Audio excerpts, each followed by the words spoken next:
Your 20s are not just a time for exploration. They are the most critical years to build the foundation upon which your entire life will stand. As the famous saying goes, the best time to plant a tree was 20 years ago. The second best time is now.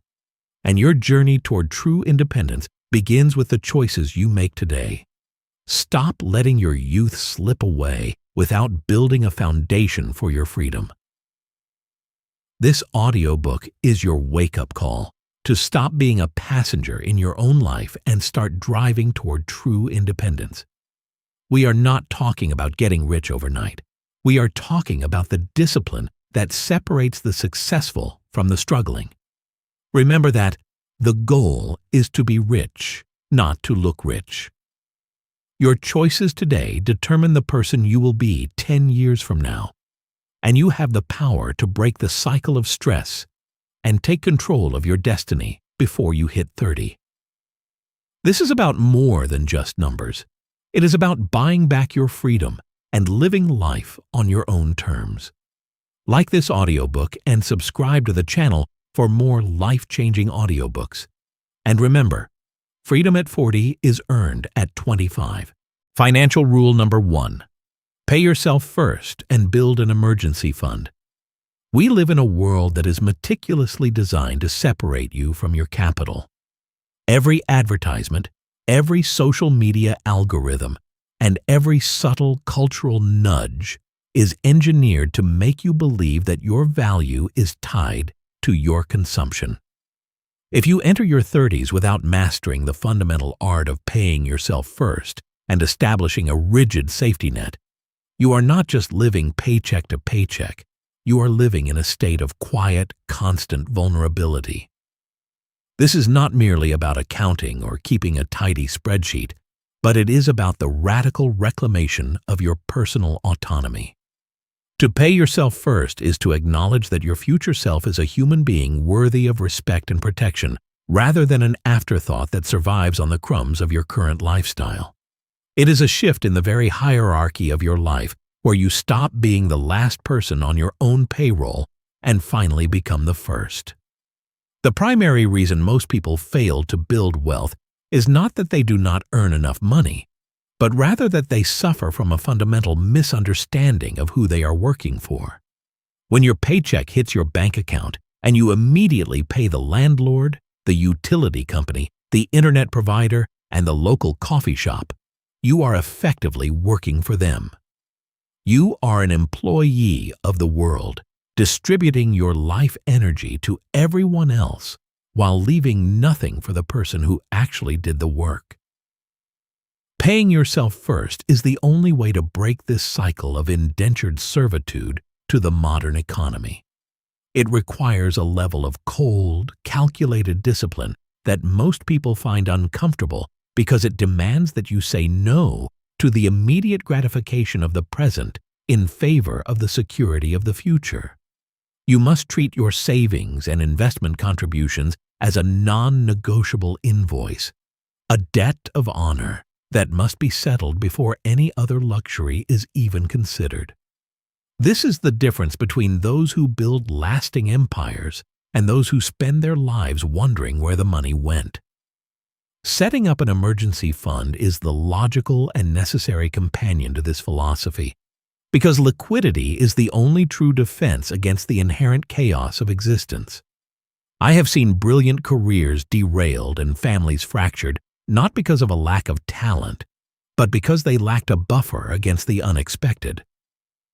An emergency fund consisting of 3 to 6 months of total living expenses is not an investment in the traditional sense, as it does not generate a high return in terms of percentage points. However, the psychological return on investment is infinite. It transforms a job loss from a life-altering catastrophe into a mere professional transition. It turns a major medical bill or a car breakdown from a debt-inducing nightmare into a manageable inconvenience. When you have that cash sitting in a high-yield account, accessible and liquid, you carry yourself differently in the world. You speak with more confidence in meetings. You take more calculated risks in your career. and you sleep with a profound sense of peace that no consumer purchase could ever provide. The nuance that many young professionals miss is that an emergency fund is not a static number, but a living reflection of your current risk profile. If you are a single person living in a low-cost city with a stable government job, 3 months might be sufficient. But if you are a freelancer, a parent, or someone working in a volatile industry like technology or finance, 6 months is the bare minimum, and 12 months is often wiser. You have to be honest with yourself about how long it would actually take to replace your income if the world suddenly turned upside down. We saw this reality manifest during global economic shifts, where those without liquidity were forced to sell their assets at the bottom of the market or take on high-interest predatory loans just to keep the lights on. Wealth is not just about what you own, but about how long you can survive without a paycheck. That survival time is your true net worth in the eyes of reality. One of the hardest parts of this journey is resisting the phenomenon of lifestyle creep, which is the silent killer of financial independence. As you move through your 20s and your income begins to rise, there is a natural, almost primal urge to upgrade everything around you. You want the better apartment, the newer car, and the more expensive vacations. Society rewards this behavior with temporary status and social validation, but it is a trap. If your expenses rise at the same rate as your income, you are effectively standing still on a treadmill that is moving faster and faster. You become more fragile even as you appear more successful. The seasoned expert knows that the secret to real wealth is maintaining a wide gap between your income and your expenses for as long as humanly possible. By paying yourself first, you are forcing that gap to exist. You are creating a forced scarcity in your checking account that compels you to live a more intentional and disciplined life. I often tell my clients that money is a tool for buying back your time, but you cannot buy your time if you are constantly trading it to pay off the debts of your past. High-interest debt is a form of financial cancer that eats away at your potential. But the emergency fund is the preventative medicine that ensures you never have to touch a credit card again for a crisis. There is a deep, quiet power in knowing that you are unshakable. This autonomy allows you to make decisions based on what is best for your soul and your long-term growth rather than what is required to satisfy a creditor. When you have mastered rule number 1, you have essentially opted out of the stress-driven culture of the masses. You have built a fortress around your life that allows you to think in decades rather than days. It is important to understand that this process will feel slow and even frustrating in the beginning. In the first year of paying yourself first, the numbers in your account might look small and insignificant compared to the effort you are putting in. You will see friends posting about their new purchases, and you might feel a sense of deprivation or missing out. This is the point where most people quit and go back to their old habits. But wealth is a game of compounding, and compounding requires time and consistency. The small amounts you set aside in your early 20s are the most powerful dollars you will ever own because they have the longest runway to grow.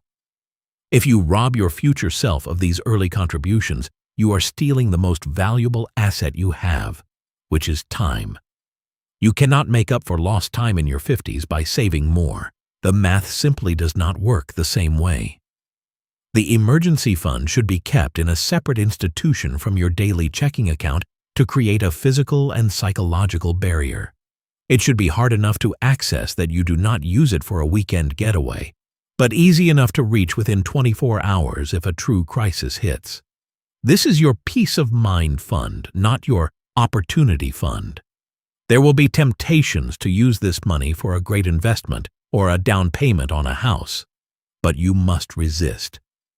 This money has one job and one job only: to protect you from the unexpected. Once that foundation is solid and once your pay-yourself-first system is automated, then and only then can you begin to look at more aggressive forms of wealth creation. You cannot build a skyscraper on a swamp. and you cannot build a financial empire on a foundation of insecurity and debt. In conclusion, mastering these two concepts before you hit 30 sets the trajectory for the rest of your life. It is not about being cheap or living a life of misery. It is about being strategic. It is about understanding that true freedom is the ability to say no to things that do not serve you. When you pay yourself first, you are investing in the most important asset you will ever manage, your own life. When you build an emergency fund, you are buying insurance against the cruelty of the world. Together, these rules form the bedrock of financial autonomy. They provide the liquidity to seize opportunities and the safety net to survive failures. If you can do this one thing consistently, you will find that the rest of the financial world begins to make much more sense, and the anxiety that plagues so many of your peers will start to vanish, replaced by a steady, unwavering confidence in your own future. Financial rule number 2. Master the 50-30-20 budgeting rule. Quote, "A budget is telling your money where to go instead of wondering where it went."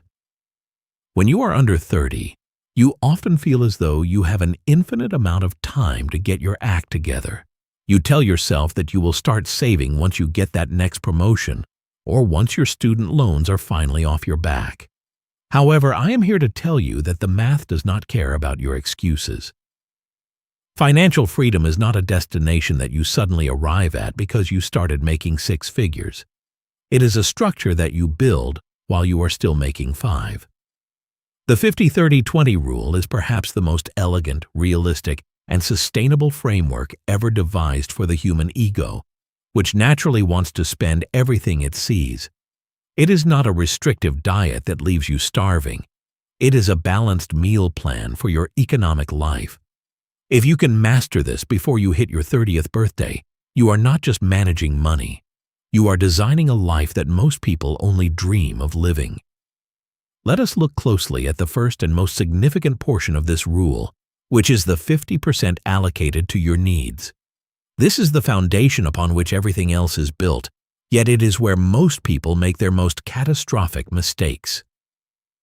In my years of consulting, I have seen young professionals move into apartments that consume 60 or even 70% of their take-home pay simply because they wanted to live in a specific zip code or impress people they do not even like. When your needs exceed 50%, you are not living, you are suffocating. Your needs include your rent or mortgage, your basic groceries, your utilities, your insurance, and your minimum debt payments. These are the non-negotiables. If you find that these costs are creeping toward the 60% mark, you must be brutally honest with yourself. You are likely living a lifestyle that your current income cannot support. It might mean that you need to find a roommate, move to a smaller space, or stop buying organic artisanal honey when you can barely afford the bread. Real expertise is knowing when to prune the branches so the tree can grow taller. You must protect that 50% boundary with everything you have, because if your survival costs too much, your future will cost even more. Moving into the second category, we find the 30% allocated to your wants. This is the part of the budget that most financial gurus tell you to eliminate entirely, but I disagree with them. Deprivation is a failed strategy. If you try to live a life devoid of joy, travel, or a decent meal out with friends, you will eventually snap and go on a spending binge that will destroy months of progress. The 30% is your guilt-free zone. It is for the Netflix subscriptions, the weekend trips, the hobbies that keep you sane, and the clothes that make you feel confident. However, there's a catch that most people miss. This 30% is a ceiling, not a floor. Just because you are allowed to spend 30% on wants does not mean you must spend every penny of it. The psychological trap here is what we call lifestyle creep. As you earn more, your wants tend to disguise themselves as needs. You might think you need that brand new car or that specific designer watch, but those are choices. By keeping your wants strictly within this 30% boundary, You force yourself to prioritize what actually brings you value versus what is merely a temporary dopamine hit. I have seen millionaires who are miserable because they never learn to enjoy their money, and I have seen broke people who are miserable because they enjoy it too much. Mastery lies in the balance. Then we arrive at this most critical 20%, which is dedicated to your financial goals. This is your ticket out of the rat race. This is not extra money. This is the payment you make to your future self.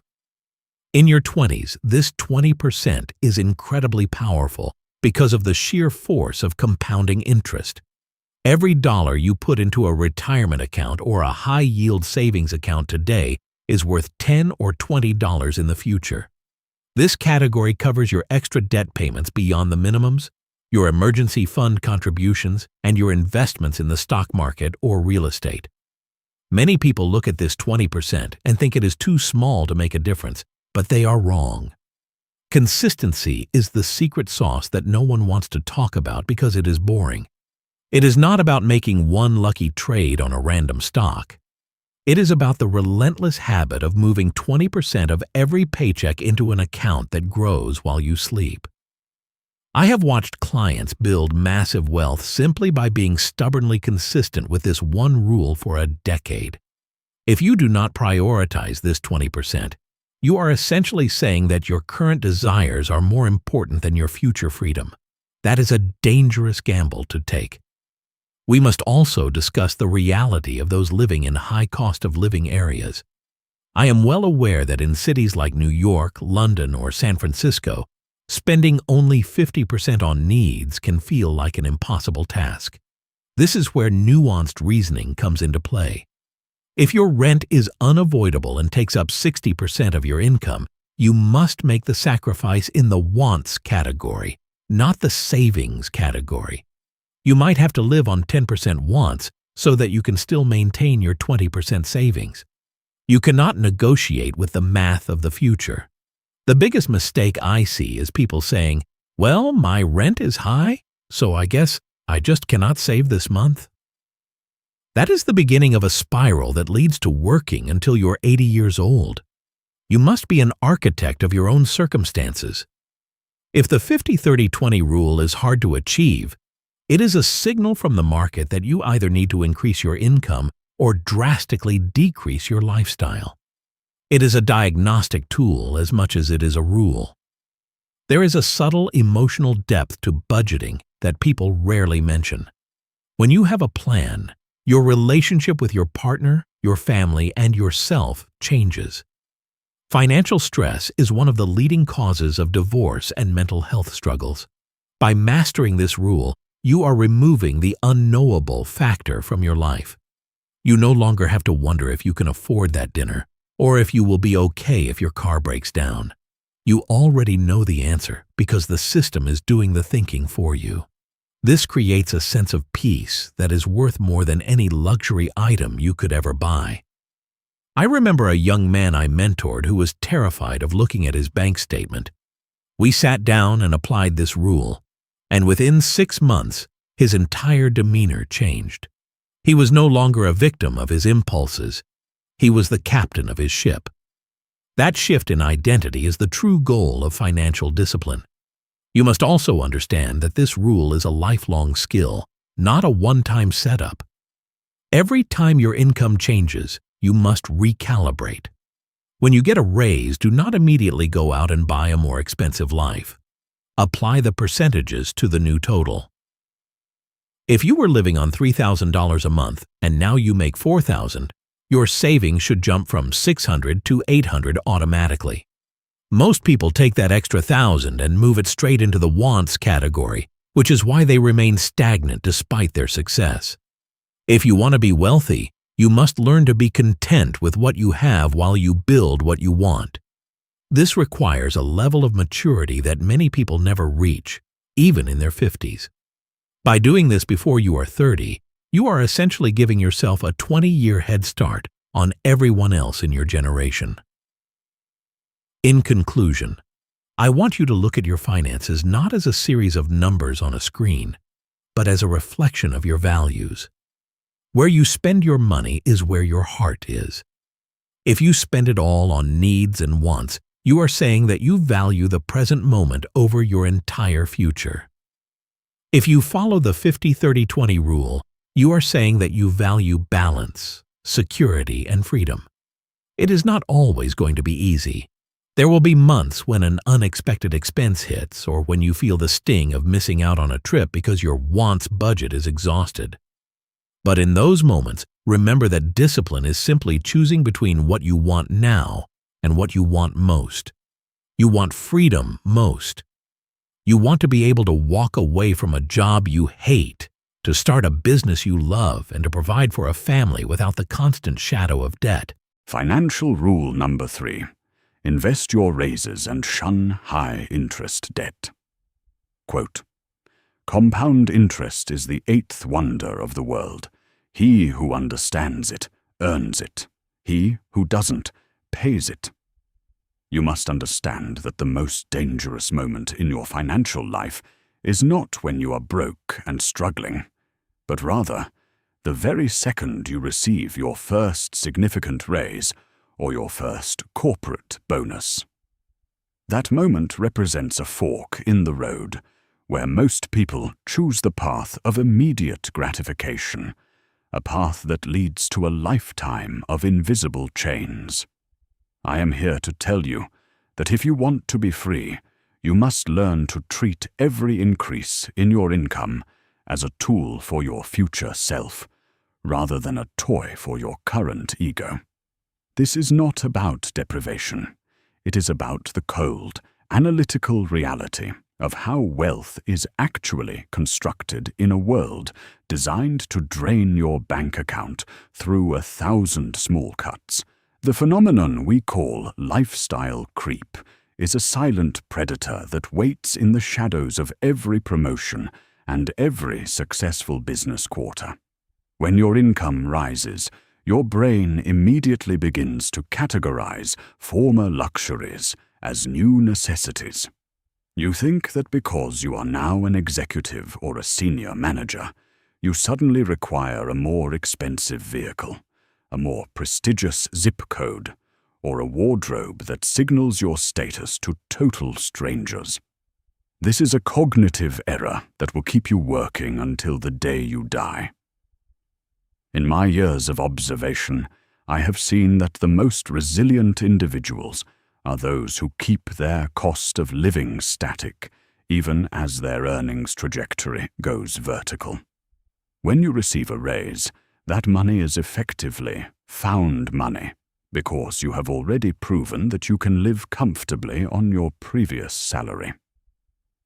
Redirecting 100% of that increase into your investment portfolio is the single most aggressive move you can make toward financial independence.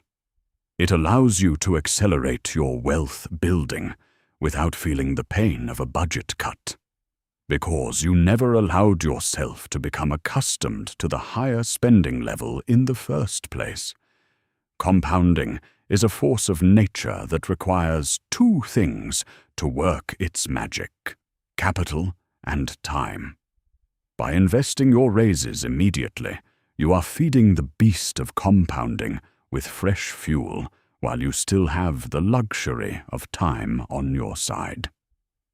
Think of every dollar you invest in your 20s and 30s as a seed that has the potential to grow into a massive oak tree.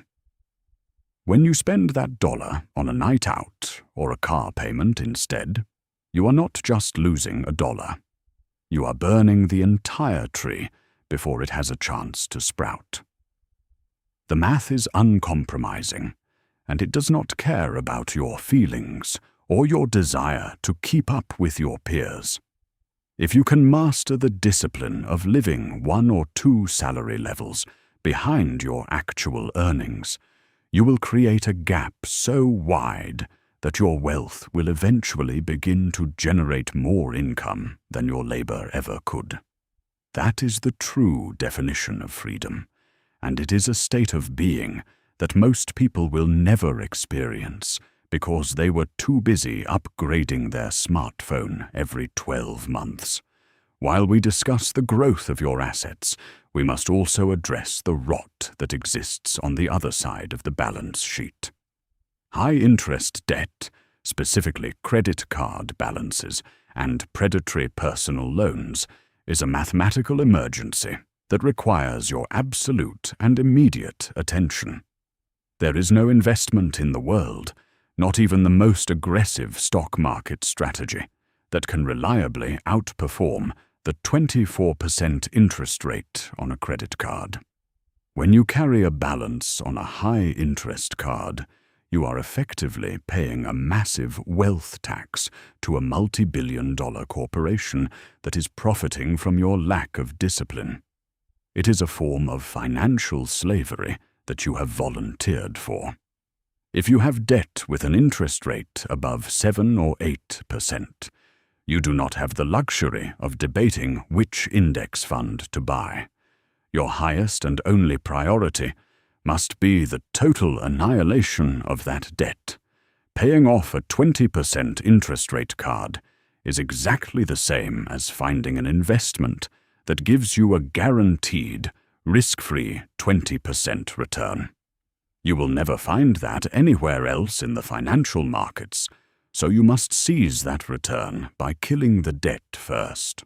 I have seen the psychological toll that debt takes on a person, and it is far more damaging than the numbers suggest. It narrows your vision, increases your stress, and makes you a coward in your professional life. When you owe a significant portion of your future earnings to a bank, you cannot afford to take risks. You cannot quit a toxic job, you cannot start a business, and you cannot speak your mind because you are terrified of losing the income required to service your master. Shun high-interest debt with a ferocity that borders on the obsessive. Do not be fooled by the marketing that tells you that you deserve a vacation or a new living room set on credit. You deserve freedom. And credit is the enemy of freedom. Every time you swipe that card without the intent to pay it off in full at the end of the month, you are signing away a piece of your future autonomy. You are telling the world that your temporary desire for a consumer good is more important than your long-term ability to control your own life. The reality of the financial industry is that it is built to encourage your consumption, because your consumption is someone else's profit. The banks, the car dealerships, and the retailers all want you to believe that you are defined by what you own. But after 15 years of seeing the behind-the-scenes reality of people's finances, I can tell you that the wealthiest people I know are often the ones you would never suspect. They are the ones driving 5-year-old Toyotas and living in modest homes, while their brokerage accounts are screaming toward the millions. They understood rule number 3 early in life. They understood that a raise is not an invitation to consume more, but an opportunity to invest more. They understood that high-interest debt is a fire in the basement of your financial house that will eventually burn the whole structure down if it is not extinguished. You must adopt this mindset if you wish to escape the middle-class trap of working harder and harder just to stay in the same place. There is a profound sense of peace that comes from knowing that your money is working for you while you sleep. Imagine the feeling of receiving a $5,000 bonus and knowing that, instead of using it for a down payment on a luxury car that will lose half its value in 3 years, you have put it into a low-cost index fund where it will likely double every 7 to 10 years. In 30 years, that single bonus could be worth $40,000 or $50,000 in today's purchasing power. That is the difference between an old age spent worrying about the price of groceries and an old age spent traveling the world and leaving a legacy for your children. The trade-off is clear, yet so few people have the stomach to make it. They want the reward now, ignoring the fact that the reward later is infinitely greater. You must be different. You must be the person who looks at a paycheck and sees units of freedom rather than units of consumption. As you move forward in your career, keep your eyes on the horizon. Do not let the noise of social media or the expectations of your social circle dictate how you manage your capital. The people who are most impressed by your expensive purchases are usually the ones who matter the least to your long-term well-being. Focus on the math, focus on the compounding, and for the love of everything you hold dear, stay away from the trap of high-interest debt. Treat your investment account like a sacred trust that must be fed every time your income grows. If you do this, if you truly internalize this rule and live by it without exception, you will find that by the time you hit 40 or 50, you are playing a completely different game than everyone else. You will have the ultimate luxury, which is the ability to say no to anything that does not align with your values, because you are no longer a prisoner of your own lifestyle. That is the power of investing your raises and shunning debt. It is not just a financial rule, it is a declaration of independence. Never forget that the financial system is not your friend. It is a complex machine designed to extract value from the uninformed. By choosing to pay yourself first through increased investments, and by refusing to participate in the high-interest debt cycle, you are opting out of a broken system. You are choosing a path of logic and long-term stability over a path of impulse and perpetual anxiety. It takes courage to be the person who does not upgrade their life when everyone else is doing so. But that courage is rewarded with a level of security that no luxury good can ever provide. Stay the course, keep your expenses low, invest the difference, and kill your debt with no mercy. Your future self will look back at this moment as the turning point when you finally decided to take ownership of your life. It is a long journey, but the destination is worth every single sacrifice you make today. The weight of this responsibility rests entirely on your shoulders. No one is coming to save you from a mountain of debt, and no one is going to force you to invest for your retirement. You are the architect of your own financial house. If you build it on the shaky foundation of high-interest credit and constant lifestyle inflation, do not be surprised when it collapses during the first economic storm. But if you build it on the solid rock of consistent investing and debt-free living, you will create a fortress that can withstand anything the world throws at it. Take your next raise, no matter how small or large it may be, and put it to work. Kill your credit cards. Live with a sense of purpose and a clear understanding of the opportunity cost of every dollar. This is how wealth is won. This is how you master the game before the game masters you. Financial rule number 4. Value time above money. Quote, "Time is more valuable than money. You can get more money, but you cannot get more time." We are taught from a very young age to worship the dollar and to treat our bank balances as the ultimate scoreboard of our lives.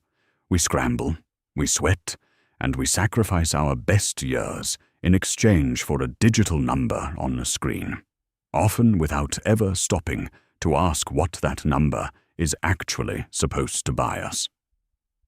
In my early years, I was just as guilty of this as anyone else. I remember sitting in a glass office late on a Sunday evening, looking at a spreadsheet and feeling a strange sense of pride because my billable hours were through the roof. I thought I was winning. It took me a decade of burnout and missed family milestones to realize that I was actually bankrupt in the only currency that truly matters. Money is a renewable resource.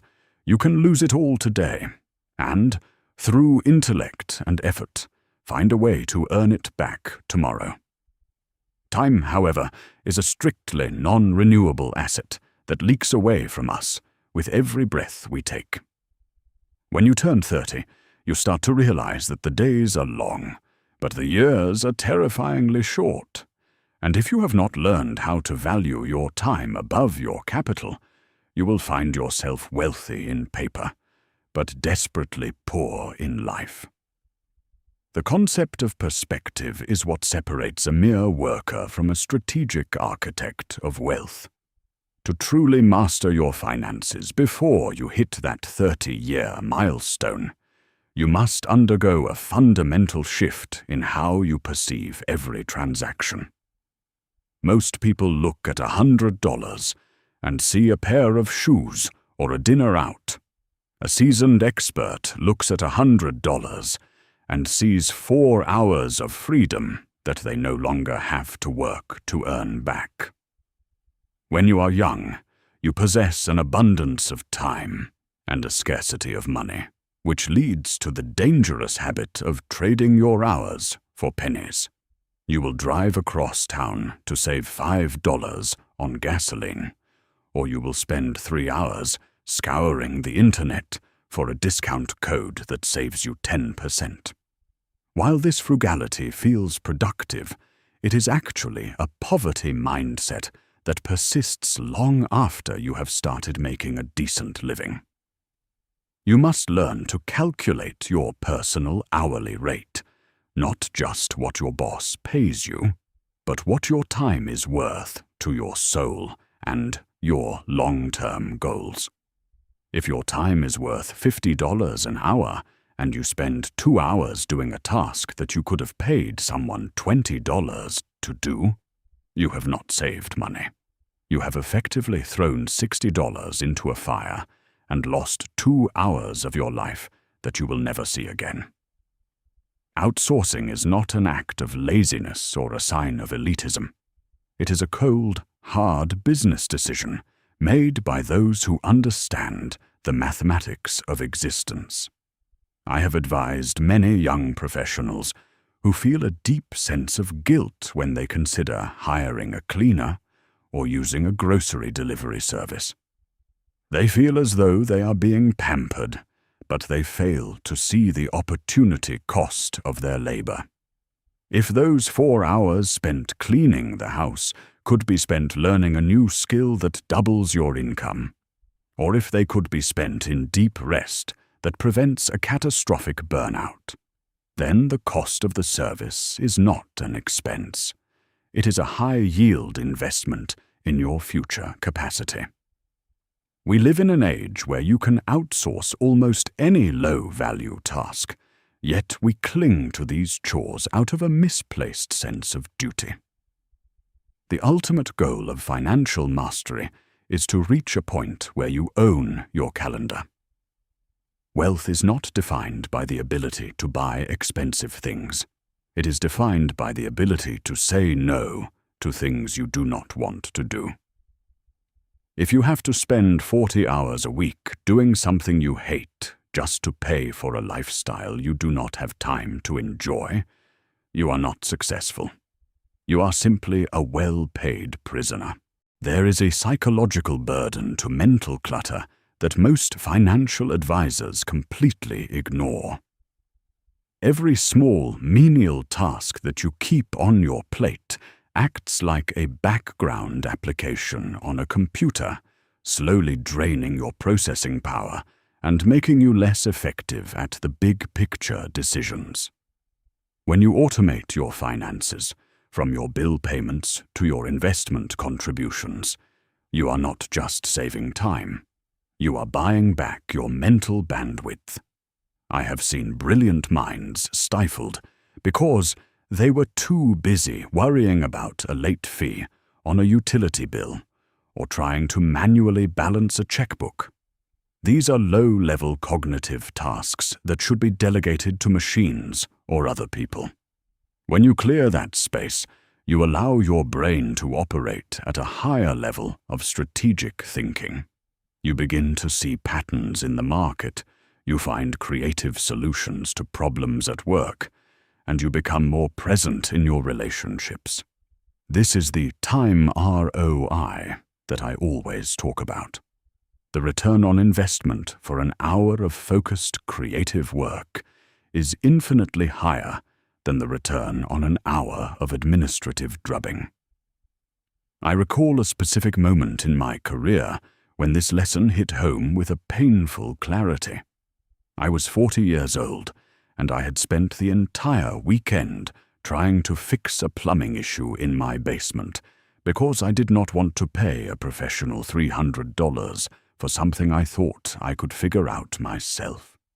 I spent 14 hours over 2 days, went to the hardware store 3 times, and ended up making the problem worse, which eventually cost me double to have it fixed properly. But the $300 was not the real loss. The real loss was the fact that I had not played with my children that weekend. I had been irritable, exhausted, and stressed over a pipe. Those 14 hours were gone forever, and no amount of money in my investment accounts could buy back that Saturday afternoon. That was the day I stopped being cheap and started being smart. I realized that my ego was telling me I should be able to do everything, but my wisdom was telling me that I should only do what only I can do. You must also understand that the way rich people stay rich is by being incredibly stingy with their time while being strategic with their money. They understand that money is a tool designed to solve problems, and the biggest problem most of us face is a lack of freedom. If you can pay for a direct flight instead of a layover, you do it because those 3 hours in an airport lounge are a drain on your vitality. If you can pay for a home that is closer to your office, even if the rent is higher, you do it because a 2-hour daily commute is a slow poison for your mental health and your longevity. These are not luxuries. They are tactical moves designed to preserve your most precious resource. When you are under 30, you have the physical energy to grind, but you must be careful not to let that grind become your permanent identity. You should be building systems that eventually replace your labor with capital.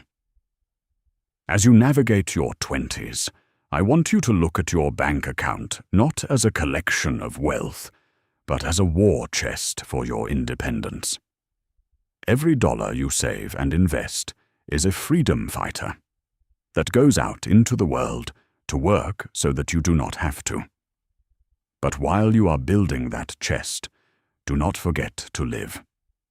There is a tragic irony in the person who saves every penny, refuses every experience, and reaches the age of 65 with a massive fortune, but a body that is too frail to enjoy it, and a mind that has forgotten how to play. You have to find the balance. Use your money to buy experiences that expand your perspective, because those memories pay dividends of joy for the rest of your life. Use your money to buy back your health by eating better and sleeping more, because a sick body has no use for a large inheritance. Financial rule number 5, the 40% housing rule. Quote, "Being house poor is a choice that limits every other dream you have."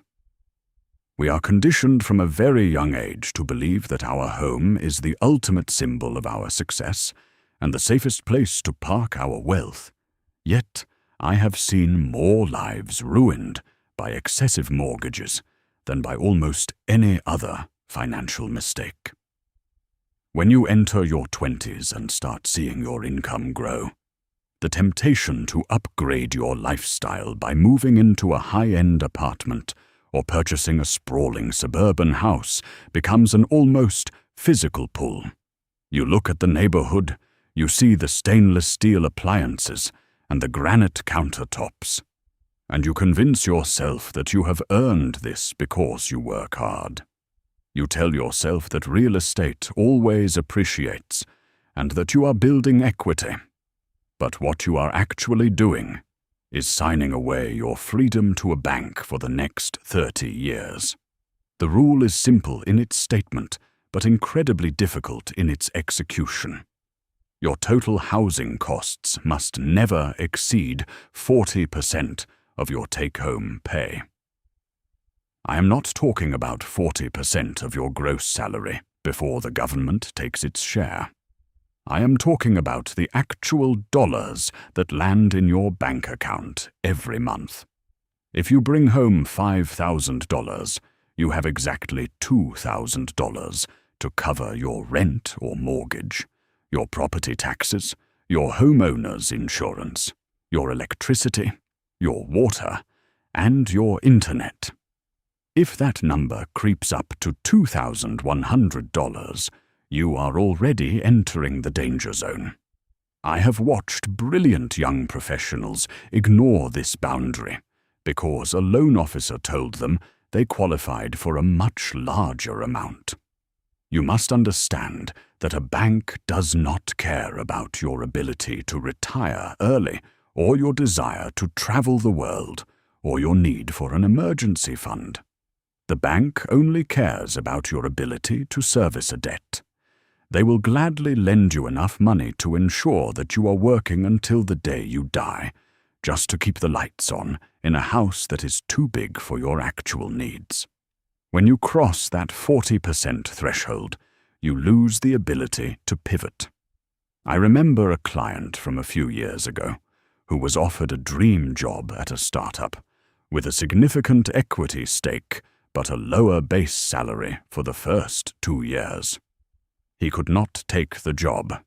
He was so leveraged by his luxury apartment lease and the associated costs that he literally could not afford a 10% pay cut, even though the long-term potential of the new role could have made him a multimillionaire. He was a prisoner of his own zip code. This is the hidden cost of being house poor. It is not just the money that leaves your account every month. It is the opportunities that never even reach your front door, because you have no financial margin to take a risk.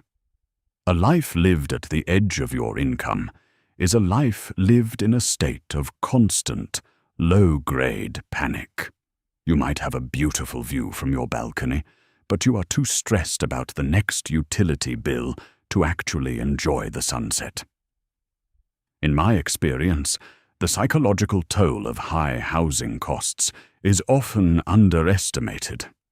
There is a specific kind of exhaustion that comes from knowing that the majority of your labor is dedicated solely to maintaining a structure of wood and brick. When your housing costs are low, perhaps around 25 or 30%, you feel a sense of lightness. You can afford the car repair without putting it on a credit card. You can help a family member in need. You can invest aggressively in the market when prices are low. But when you are sitting at 45 or 50%, every minor inconvenience becomes a full-blown catastrophe. I have seen marriages dissolve under the pressure of a mortgage that left no room for a dinner out or a weekend away. The house, which was supposed to be a sanctuary, becomes a source of resentment. You start to look at the walls and see only the hours of overtime you had to work to keep them painted. We must also dismantle the myth that a home is always a great investment. While it is true that real estate generally appreciates over long periods, it is also a massive liability that requires constant capital infusion. Roofs leak, air conditioning units fail, and property taxes only go in one direction. If you are spending 40% of your income just to occupy the space, You likely do not have the extra cash flow required to properly maintain the asset. A house that is not maintained is a depreciating asset, regardless of what the market is doing. I have seen people forced to sell their homes at a loss because they could not afford the $20,000 repair that would have made the property attractive to a buyer. By keeping your housing costs low, you ensure that you have the liquid capital to protect your investment rather than being buried by it. There is a social pressure that is particularly toxic for those under the age of 30. You see your peers posting photos of their new homes or their high-rise apartments with floor-to-ceiling windows, and you feel a sense of inadequacy. You feel as though you are falling behind. But I can tell you, having looked at the balance sheets of many of those people, that they are often living on a knife's edge. They have the appearance of wealth without the reality of it. True wealth is the ability to walk away from a job you hate because you have 6 months of expenses in the bank. True wealth is the peace of mind that comes from knowing that if you lost your income tomorrow, your housing costs are so manageable that you could survive for a year on a part-time job. You cannot buy that feeling at a furniture store. I often advise my younger clients to embrace the uncool option. Live in a smaller apartment than you can afford. Stay in a neighborhood that is safe and clean, but perhaps lacks the trendy cafes and nightlife that drive up rents. If you can keep your housing costs at 30% of your take-home pay instead of 40%, that extra 10% invested in a low-cost index fund over the course of your 20s will likely result in hundreds of thousands of dollars in your 50s. That is the trade-off you are making. You are trading a slightly larger kitchen today for complete financial independence tomorrow. When you are 60, you will not care that your apartment in your 20s did not have a gym in the building, but you will care deeply if you are still forced to work because you spent your youth paying off an oversized mortgage. The 40% rule is your guardrail against the ego. It forces you to be honest about what you can actually afford versus what you want. It requires you to do the math and look at the hard reality of your situation. If you live in an expensive city like New York or London or San Francisco, sticking to this rule might mean having roommates or living further away from the city center. It might feel like a sacrifice, but it is actually a strategic maneuver. By controlling your largest expense, you gain control over your entire financial destiny. You become the master of your money rather than its servant. I have never had a client come to me and say they regretted living in a more modest home so they could save more money. But I have had countless clients weep in my office because they were trapped in a house they could no longer afford. You must also account for the volatility of life. Your income today is not guaranteed for tomorrow. Industries change, companies downsize, and health issues arise. If your housing is locked in at 40% of a high income, what happens if that income drops by 20%? Suddenly, you are at 50%, and the walls start closing in. By aiming for a lower percentage, you build in a margin of safety for the inevitable storms of life. This is not about being cynical. It is about being prepared. A strategic thinker always looks for the point of failure in their plan. And in a personal financial plan, the point of failure is almost always an oversized fixed expense. You can cut back on groceries or entertainment, but you cannot easily cut your rent or your mortgage payment. Once you sign that contract, you are committed. I want you to think about the word afford in a new way. To afford something does not mean you have enough money in your account to make the payment. To afford something means that paying for it does not jeopardize your other financial goals.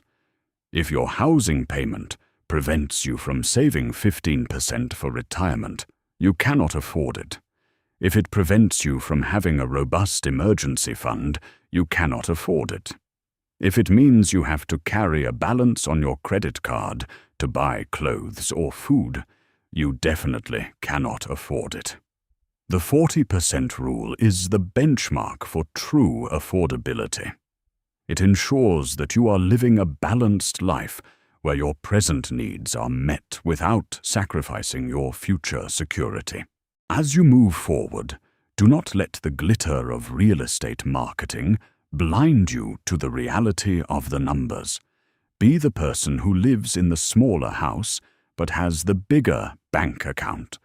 Be the person who is not impressed by a zip code but is inspired by a growing portfolio. In 15 years, when you look back on your financial journey, you will realize that the best decision you ever made was not which house you bought, but how much you refused to spend on it. The freedom that comes from financial margin is worth more than any marble countertop or extra bedroom. Protect your 40% boundary with everything you have, because inside that boundary lies your path to a life without limits. Financial rule number 6. The car, a liability, not an investment. Quote, "Stop buying things you don't need with money you don't have to impress people you don't like." If there is one mistake that consistently sinks the ships of ambitious young professionals before they even leave the harbor, it is the obsession with the automobile. You walk into a showroom and you are greeted by that intoxicating scent of fresh leather and synthetic perfection, a smell that is designed by psychologists to make you feel as though you have finally arrived at the peak of success. A car is a tool for transportation, a mechanical device meant to move your body from one geographic coordinate to another. Yet we have been conditioned to treat it as a rolling monument to our social status. When you are under 30, your greatest financial asset is not your salary or your degree. It is the sheer volume of time you have for compound interest to work its magic. Every dollar you pour into a depreciating hunk of metal and plastic is a dollar that is stolen from your future self, a dollar that will never have the chance to grow, multiply, and eventually buy you the freedom you actually crave. Let us look at the cold, hard mathematics of depreciation, because numbers do not have egos, and they do not care about your reputation at the local coffee shop. The moment you drive a brand new vehicle off the dealership lot, its value drops by roughly 15 to 20%. Imagine walking into a bank, handing them $50,000, and having them immediately shred $10,000 of it right in front of your face while charging you interest on the full amount. You would call that insanity. Yet that is exactly what millions of people do every single year under the guise of being a responsible adult. By the time you reach the end of your first year of ownership, that car has lost even more value, and within 5 years, it is often worth less than half of what you paid for it. In the professional world, we call this a guaranteed loss. There is no other area of life where an intelligent person would willingly sign up for an investment that is mathematically certain to lose value every single day it exists. When you are in your 20s, you cannot afford to take hits like that because you do not yet have the capital base to absorb the blow. You are essentially burning the seeds before you have even had the chance to plant the forest. The true cost of a car is never just the monthly payment. And this is where the seasoned experts differ from the amateurs. The amateur looks at the sticker price, or the monthly installment, and thinks they can afford it because it fits within their monthly paycheck. The expert looks at the total cost of ownership, which includes the invisible taxes of insurance, registration, maintenance, fuel, and the most lethal factor of all, opportunity cost. Insurance on a high-end luxury vehicle for a driver under 30 is a massive financial drain that provides zero return. Maintenance on European imports becomes a nightmare the moment the warranty expires, with simple oil changes costing hundreds of dollars and specialized parts requiring a king's ransom. When you add all of this up, you realize that your car is not just a liability on your balance sheet. It is an active predator that is hunting your disposable income. If you took that same $500 or $700 a month and placed it into a low-cost index fund starting at age 25, that money would likely transform into over $1 million by the time you retire. You are literally choosing to drive a shiny piece of metal today in exchange for $1 million of freedom tomorrow. It is one of the most expensive psychological trades a human being can make. We must address the psychological trap of lifestyle creep that often begins with the car. Once you buy a luxury vehicle, you suddenly feel the need to live in a luxury apartment to match the car, and you feel the need to wear designer clothes to match the apartment. It is a domino effect that leads to a life of high consumption and low wealth. The most successful people I know treat their vehicles like appliances, similar to a refrigerator or a washing machine. You do not show off your dishwasher to your neighbors, and you do not base your identity on the brand of your microwave. Why should your car be any different? When you detach your ego from your transportation, you unlock a level of financial power that most people will never understand. You start looking for the sweet spot in the used car market, typically a vehicle that is 3 to 5 years old, where the previous owner has already absorbed the massive hit of initial depreciation. But the car still has 80% of its useful life remaining. This is how you win the game. You let someone else pay for the vanity of the new car smell, while you reap the benefits of a reliable machine at a fraction of the cost. There is also the matter of technical reliability in the modern age. We are living in an era where basic economy-level cars are more reliable and feature-rich than the luxury cars of 20 years ago. You do not need a luxury badge to have Bluetooth, backup cameras, or heated seats. You are paying a $20,000 or $30,000 premium for a logo and a slightly softer grade of plastic on the dashboard. As a strategic thinker, you must ask yourself if that logo is worth 5 years of your working life. Because that is what it costs. When you work a job you do not love to pay for a car that you only use to get to that job, you are caught in a circular logic that leads nowhere. You are trading your life energy for a depreciating asset. I have seen too many talented individuals hit their 30s and 40s feeling trapped in careers they hate because they have handcuffed themselves to high monthly expenses, starting with that expensive car they bought in their youth. The goal of financial mastery is to own your time, and you cannot own your time if your money is tied up in a garage. I want you to imagine the feeling of walking into a room, knowing that you have 6 figures in the bank and no debt, while driving a modest, clean, used car. There is a quiet, unshakable confidence in that reality that a flashy car can never replicate. The person in the Ferrari is often the one most desperate for the next paycheck to arrive, so they can keep up the facade. The person in the 10-year-old Lexus is often the one who owns the building. Before you turn 30, you must decide which of those people you want to be. Do you want to look rich, or do you want to be wealthy? These two things are frequently mutually exclusive in the early stages of a career. Every time you see a flashy car on the road, I want you to stop seeing it as a symbol of success and start seeing it for what it truly is: a massive opportunity cost and a heavy anchor on someone's financial progress. If you choose to drive a reliable, used vehicle and invest the difference, you are not depriving yourself.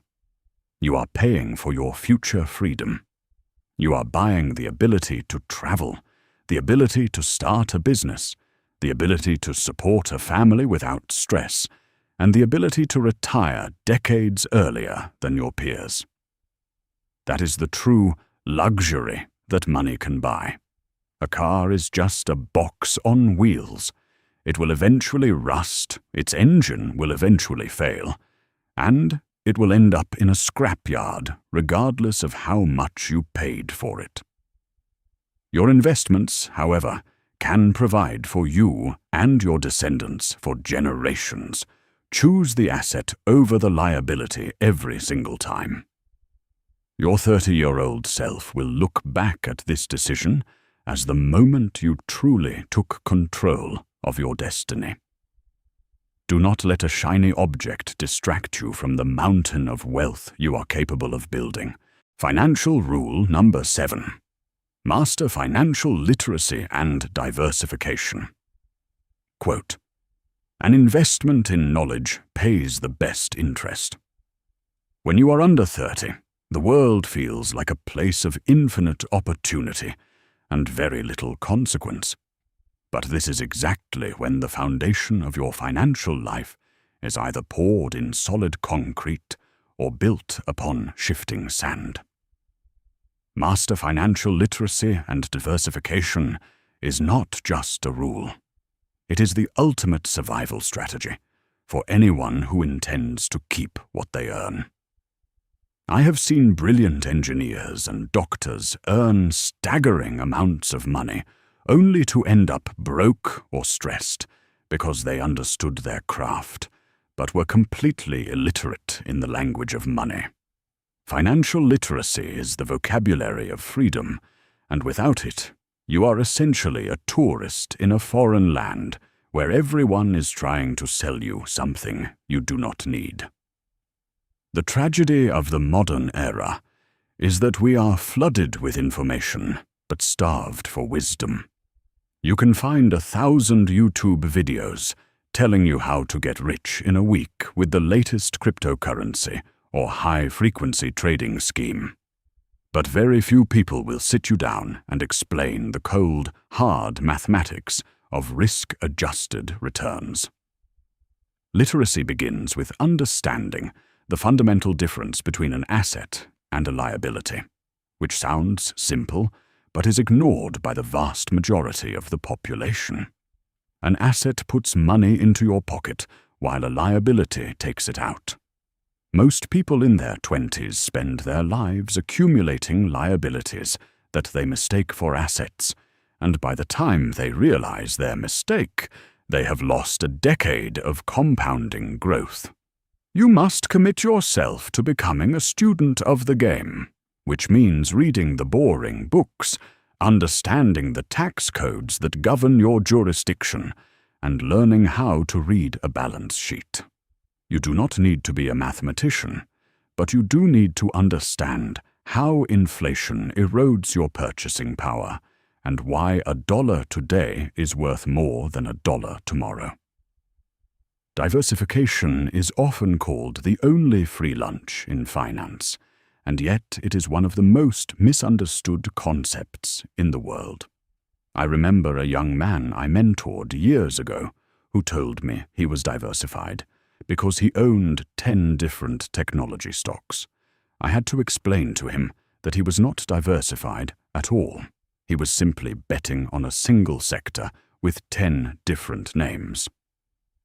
True diversification is about low correlation. It means owning assets that do not all move in the same direction at the same time. When the stock market is bleeding, perhaps your real estate holdings are stable, or your government bonds are providing a safe haven. It is about building a ship that can stay upright no matter which way the wind blows. I have lived through the 2008 crash and the 2020 volatility, and in both instances, the people who were wiped out were the ones who had all their eggs in one basket. They were chasing the highest possible return without ever considering the depth of the possible fall. You must understand that managing risk is far more important than chasing yield. If you lose 50% of your money, you need a 100% gain just to get back to where you started. That is a hole that is very hard to climb out of. In my 15 years of experience, I have noticed that the greatest obstacle to financial literacy is not a lack of intelligence, but a lack of emotional control. We are wired by evolution to follow the herd.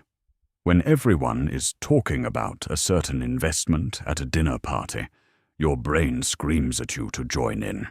This is the fear of missing out, and it has ruined more fortunes than any market crash ever has. Literacy gives you the intellectual permission to stand alone. It gives you the ability to look at a booming market and say, I do not understand the underlying value here, so I will stay away. It takes a tremendous amount of character to be boring when everyone else is trying to be exciting. But let me tell you, boring is what pays the bills over 30 years. Boring is what allows you to sleep at night when the headlines are screaming about a global recession. You want your life to be exciting, but you want your investments to be as predictable as possible.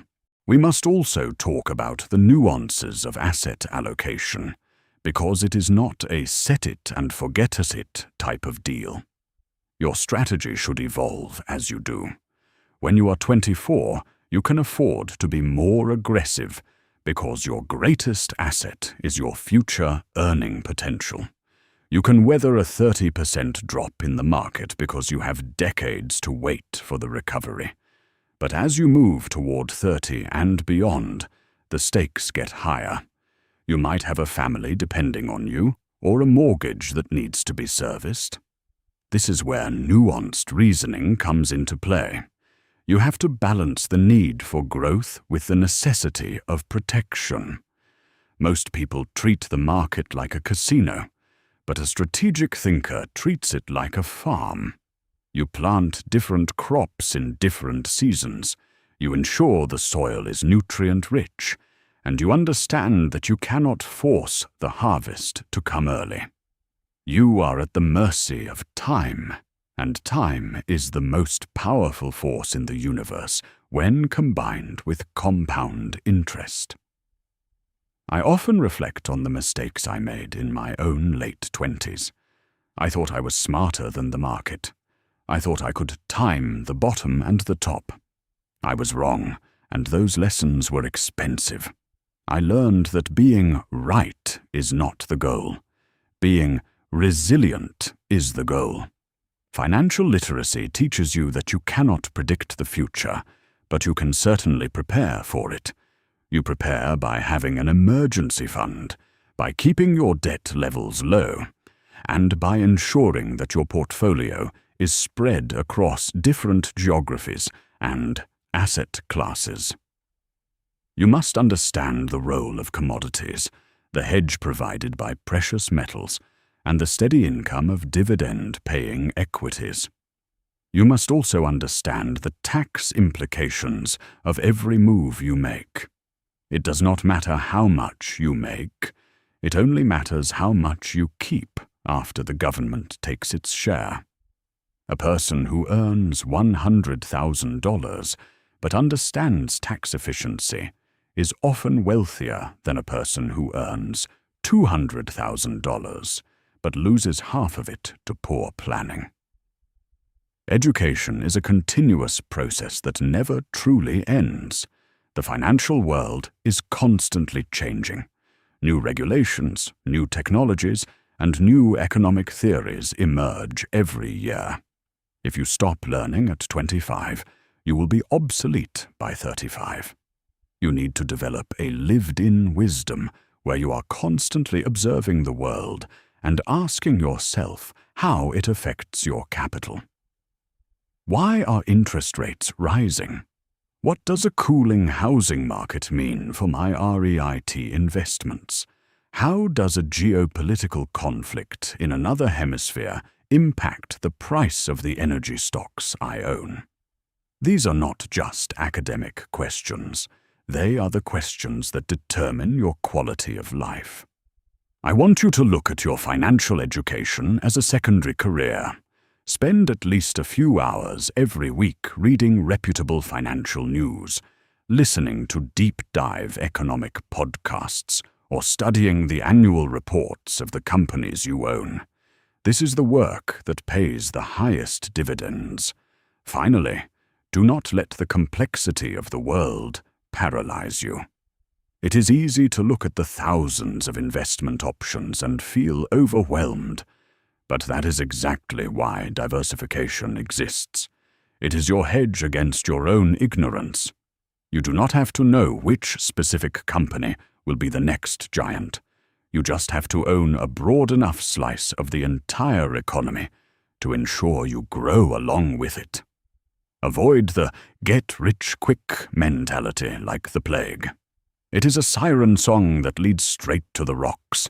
Focus on the long game. Focus on the slow, steady accumulation of assets that produce value. If you master your literacy and respect the power of diversification before you turn 30, you are not just setting yourself up for wealth. You are setting yourself up for a life where money is your servant rather than your master. I care about your future because I have seen what happens to those who ignore these truths. They spend their 50s and 60s working jobs they hate because they have no choice. I want you to have choices. I want you to have the freedom to walk away from any situation because your financial foundation is unbreakable. Start today. Buy a book, study a chart, and stop following the crowd.